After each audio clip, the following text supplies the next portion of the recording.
So before we get into the sinking fun part of the episode, I just wanted to share with you my weekly frugal tip.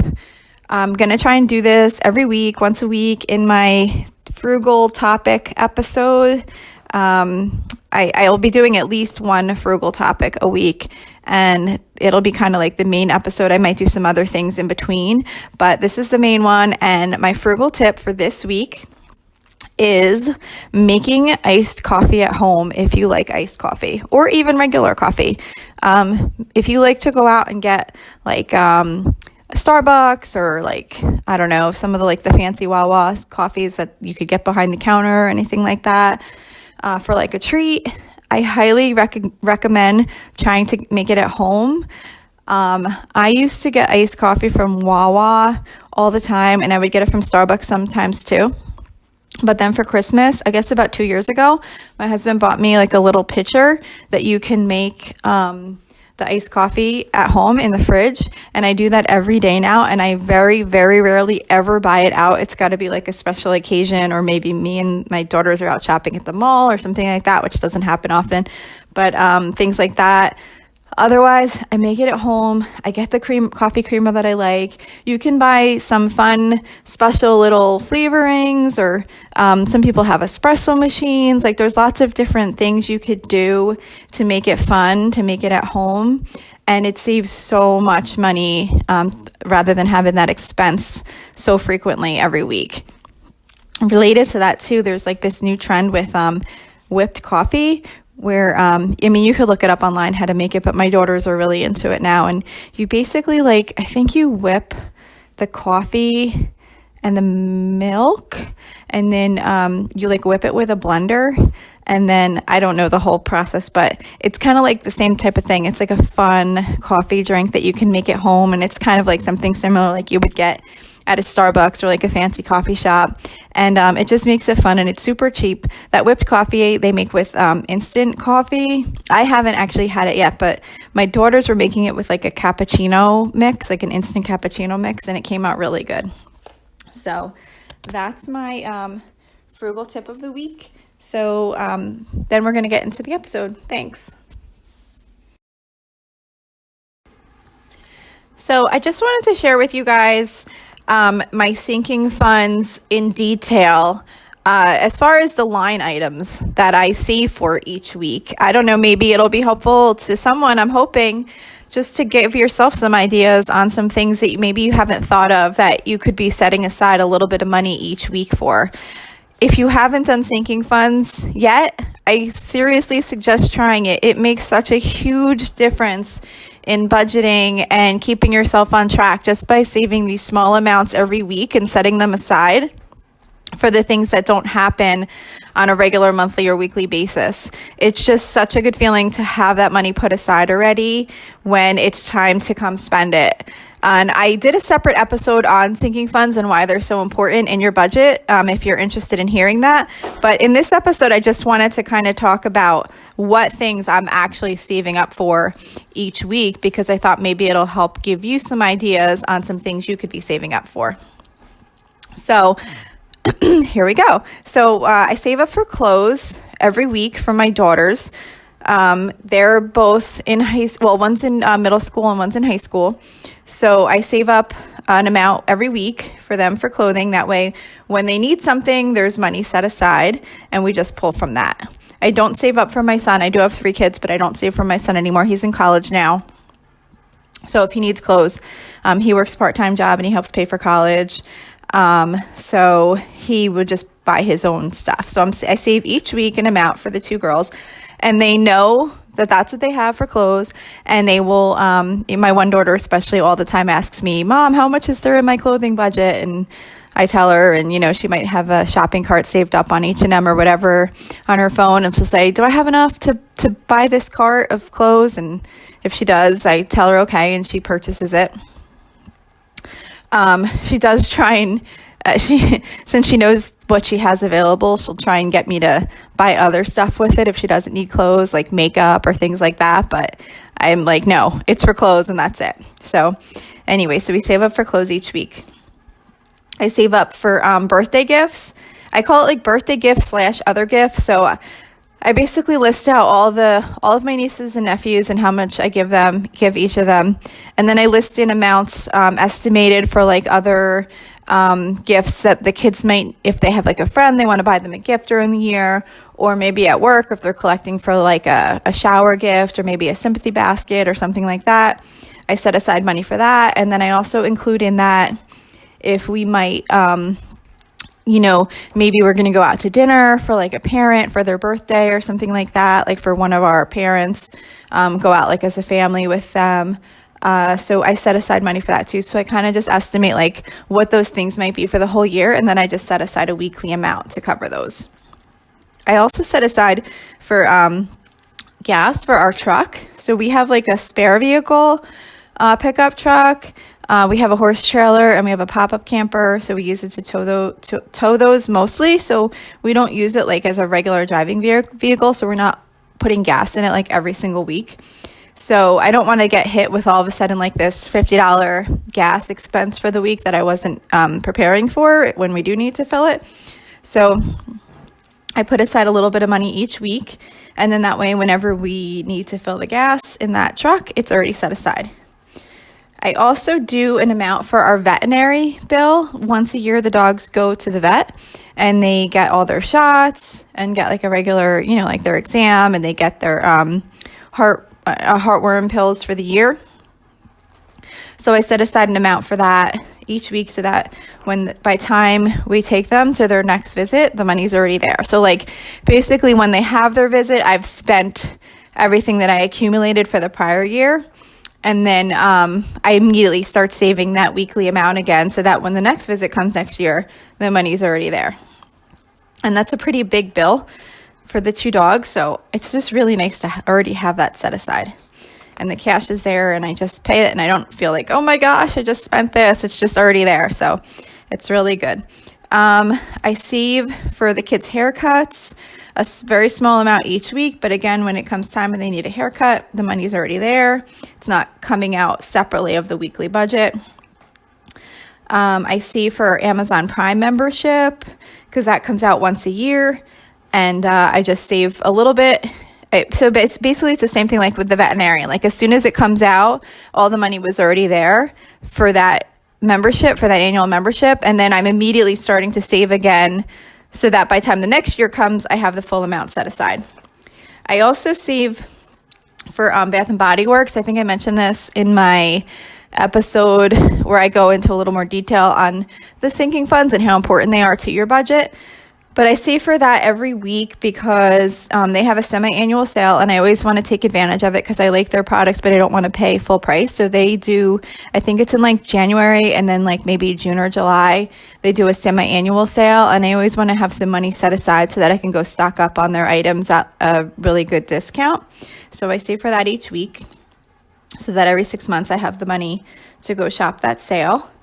I also save each month for pet food and pet supplies. So like we have 2 dogs, a guinea pig, and a cat. I'm sorry, not a guinea pig, 2 guinea pigs and a cat and a fish. So, for the guinea pigs, I need like hay, I need shavings for their cage, I need pellets. For the dogs, we need dog food, we need like Frontline, I got on Amazon, treats, cat food, cat litter, all of those kind of pet supplies.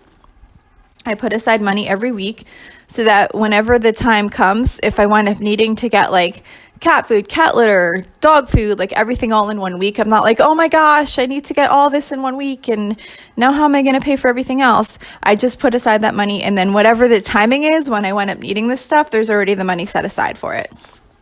So it just makes you feel like, okay, I have money set aside for this. It's fine. I could buy whatever we need for them.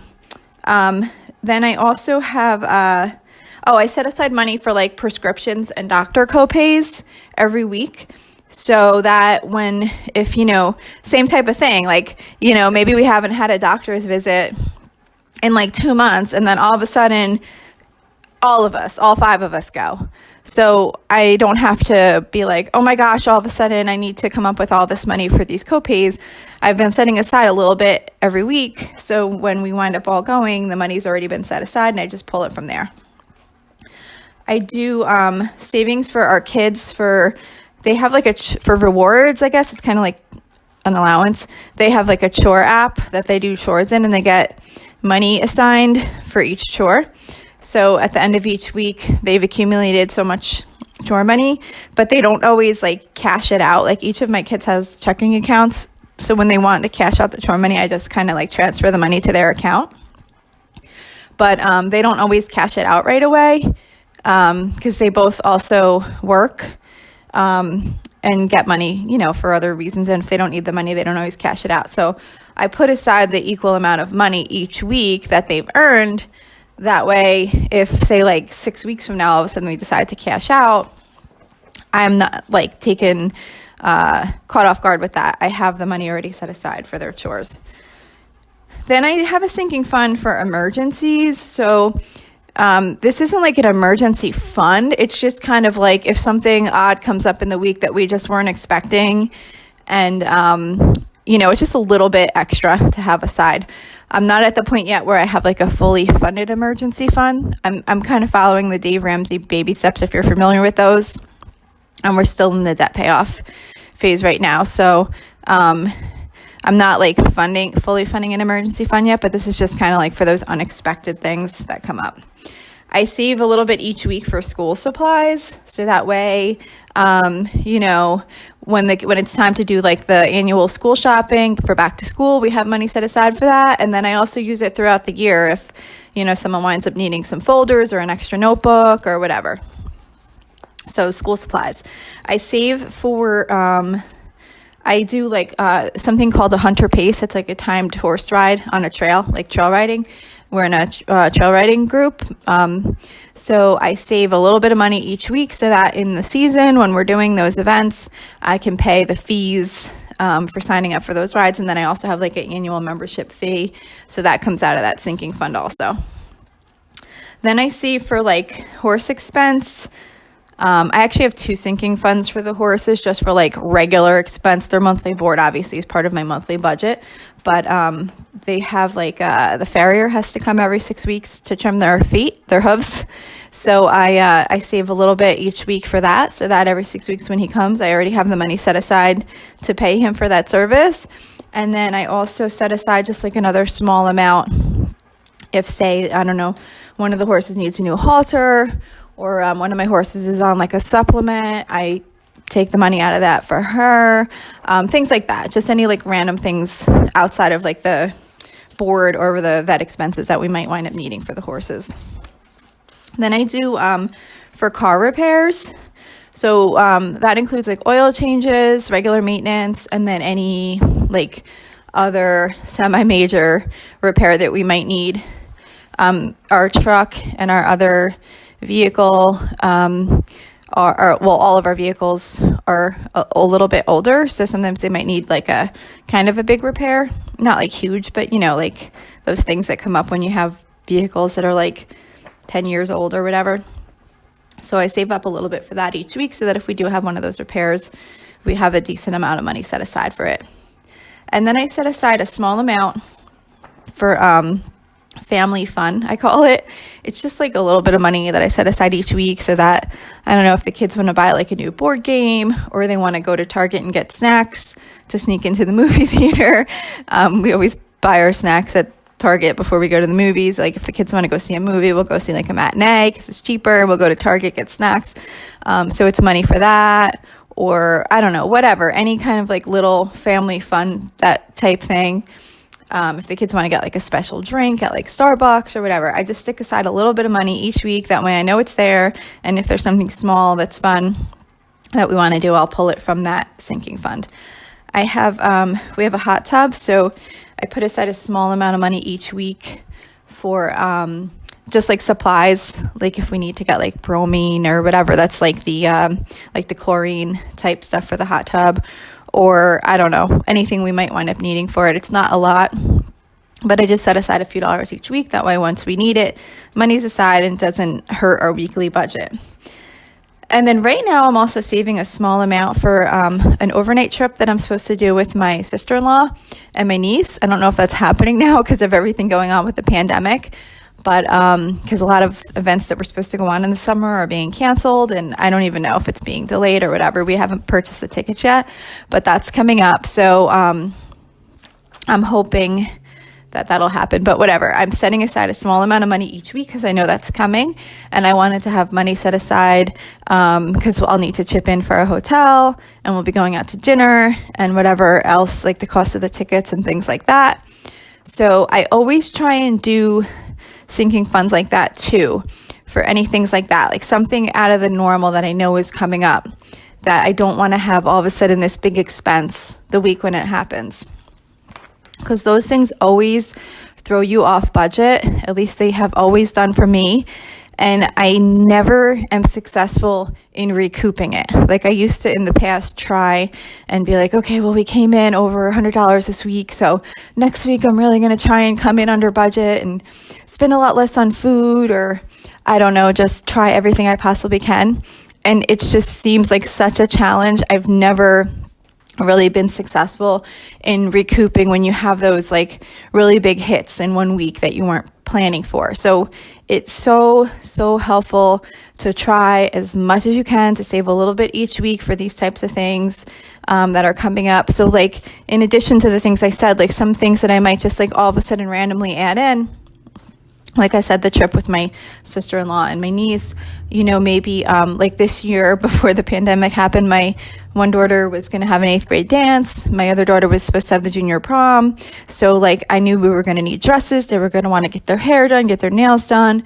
So rather than just kind of figuring out like where to get that from the budget, I would try and save for those every week, just a little bit. Like I know, I mean, at the beginning of the school year, you know, the junior prom is going to be that year. So you can have like, you know, 8 or 9 months to save up for it. So if you really try and think ahead of any of those things that are going to be coming in the year, and you could just put aside a little bit each week, it really makes such a difference, because it's so much easier to adjust your spending in the current week by say $5 or $10 to make up to be able to save for that than it is to get hit with this like several $100 expense and then you don't know how you're going to make up for it. So I really suggest trying it out if you haven't done it before. You don't have to go as detailed as I do. I just really enjoy doing it, and I really like to get really detailed on it. But even if you just have, you know, maybe a couple, maybe 2 or 3 basic categories that you're just putting some money aside for each week, it's just great. It's so nice to just have that money set aside when these expenses come up. And I guarantee you it will help you with sticking with your budget. So hopefully that's helpful to someone out there. And I really appreciate you listening, and I hope you have an awesome day. Thank you so much.